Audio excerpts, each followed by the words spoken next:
extreme heat are compounding. This year marks the 15th year of the Great Invariable Lessons.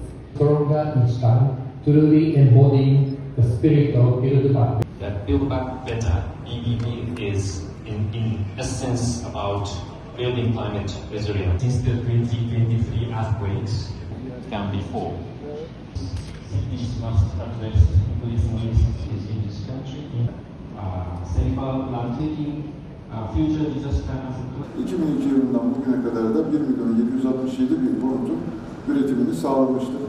Bunun yanı sıra da 70.548 tane sosyal konutunu ve yatırım bedeli toplam 6.141 milyar lira olan bir inşaat faaliyetin yürütücüsü olmuştur.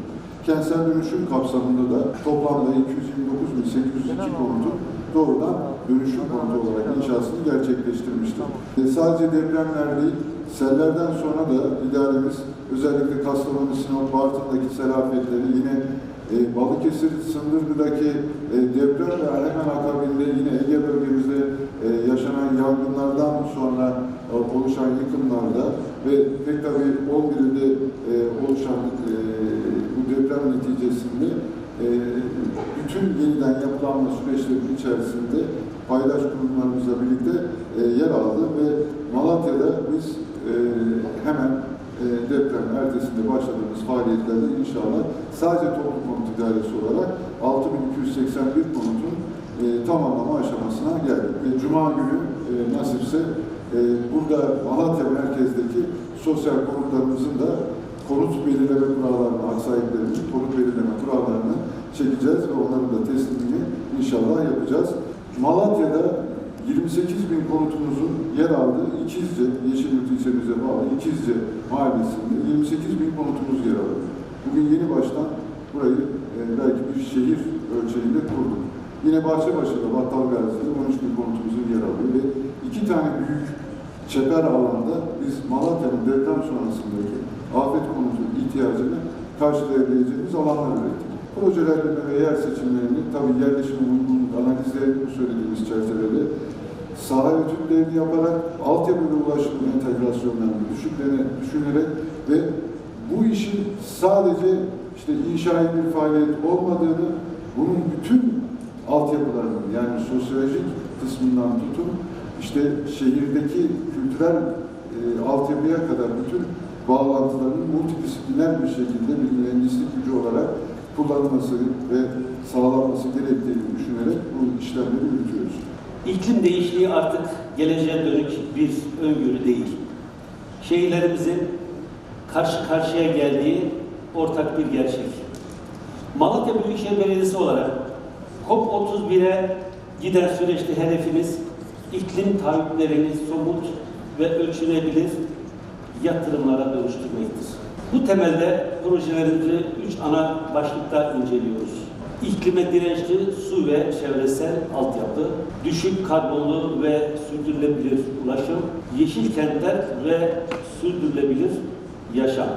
Doğal kaynakları koruyoruz. Suyu verimli kullanıyoruz. Karbon yutak alanları oluşturuyoruz. Yenilenebilir enerjiye yatırım yapıyoruz. Sosyal dayanışma ile güçlü bir gelecek inşa ediyoruz. Kaynaktan geleceğe içme suyu yönetimi. Malatya genelinde işlettiğimiz 9 adet içme suyu arıtma tesisi bulunmaktadır. 2 tane de planlanan tesisimiz var. Hekiman ve Arguvan. DEMA bölgelerini yönetiyoruz. Bu projeyle içme suyu şebekemizi akıllı ve iklim dirençli bir yapıya dönüştürüyoruz. Beydağ İçme Suyu Projesi. Malumunuz 6 Şubat depremleriyle birkaç gün Malatya'mızın suyu kesildi. Yani Malatya her an susuzlukta karşı karşıya gelebilir endişesi var. Malatya'mıza inşallah kısa süre içerisinde alternatif suyu getireceğiz ve tek kaynağa bağımlılığı sona erdiriyoruz. Duranlar İleri Biyolojik Atık Su Arıtma Tesisi. 41 milyon euroluk yatırımla hayata geçirdiğimiz bu tesisimiz günlük 28 bin metreküp kapasiteyle 195 bin eşdeğer nüfusun artık suyunu ileri standartlarda arıtarak su kaynaklarımızı ve çevremizi korumaktadır. Yeşil kentler ve yenilenebilir enerji. Yeşil kent vizyonumuz kapsamında iklim iletişimini güçlendiren, atıkları kaynağında azaltıp geri kazandıran ve çevre yönetimini tüm kentsel hizmetlerle bütünleştiren sürdürülebilir bir yaşam modeli oluşturuyoruz. Türkiye'de ilk olarak farklı prosesten oluşan gasifikasyon, biyometanizasyon ve deponik gaz ile karbon azaltımı sağlanırken günlük 9 megawatt elektrik enerjisi ile yıllık 25.000 hanenin elektrik ihtiyacını karşılamaktayız. Yenilenebilir enerji projeleri 14,5 megawatt kurulu gücümüz, 9,3 megawatt devam eden ve 81 megawatt planlanan GES projelerimizle çevre dostu enerji üretimini büyütüyoruz. Tramvay hattı 1. etap projesi yalnızca bir raylı sistem yatırımı değil. Şehrin doğu-batı aksındaki hastaneleri, alışveriş merkezlerini ve kamu kurumlarını birbirine bağlarken otogar ve tren garını kent içi ulaşım ağına entegre ederek şehirler arası yolculukların hızlı, kesintisiz ve erişilebilir şekilde devam etmesini sağlayacaktır. Banliyö hattı projesi mevcut demiryolu altyapısını modern şehir içi ulaşım sistemine dönüştürerek Malatya'nın çevreci, hızlı ve yüksek kapasiteli ulaşım vizyonunu hayata geçirecek stratejik bir raylı sistem yatırımıdır. Trambüsten elektrikli otobüslere, raylı sistemlerden yeni ulaşım koridorlarına kadar uzanan bu dönüşümle Malatya'yı COP31 hedefleri doğrultusunda sürdürülebilir ulaşım alanına, Türkiye'ye ve dünyaya örnek bir şehir haline getireceğiz. So, thank you very much for giving us JICA to be here in Malaysia to have this great session towards COP31. Actually, this is my very first time to come to Malaysia, even though I visited many other earthquake-affected areas. So, first of all, I'd like to sincerely share my condolences to those who lost their loved ones, families, and important assets. On the resiliency and on why resilience should be an organizing principle.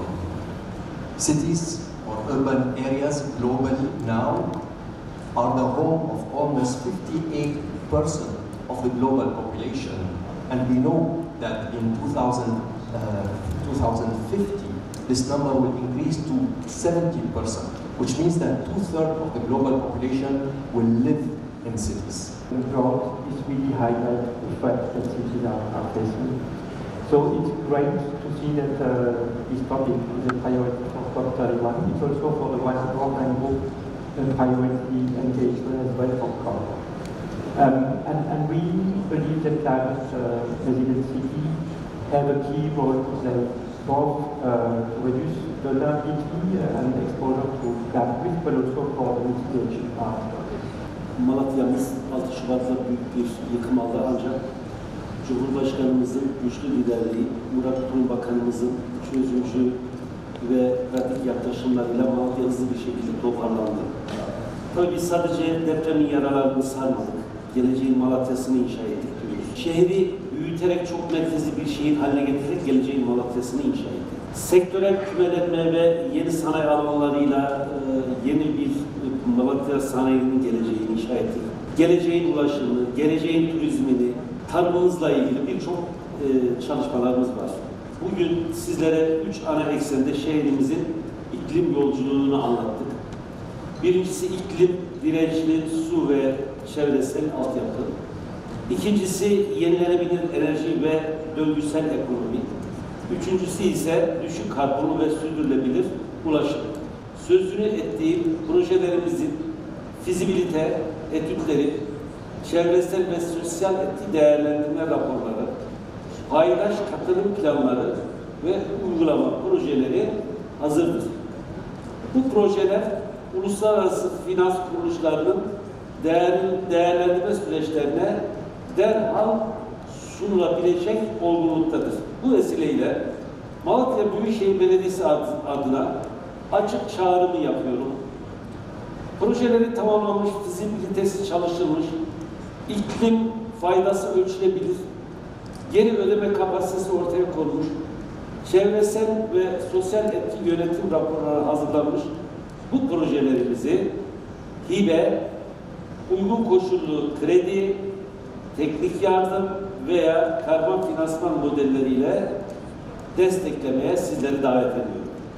İBAK'ın aracılık ve garanti mekanizmalarıyla bu işbirliklerinin hızla yapılabileceğine inanıyoruz. Doğayla uyumlu bir gelecek için bugünden çalışıyoruz.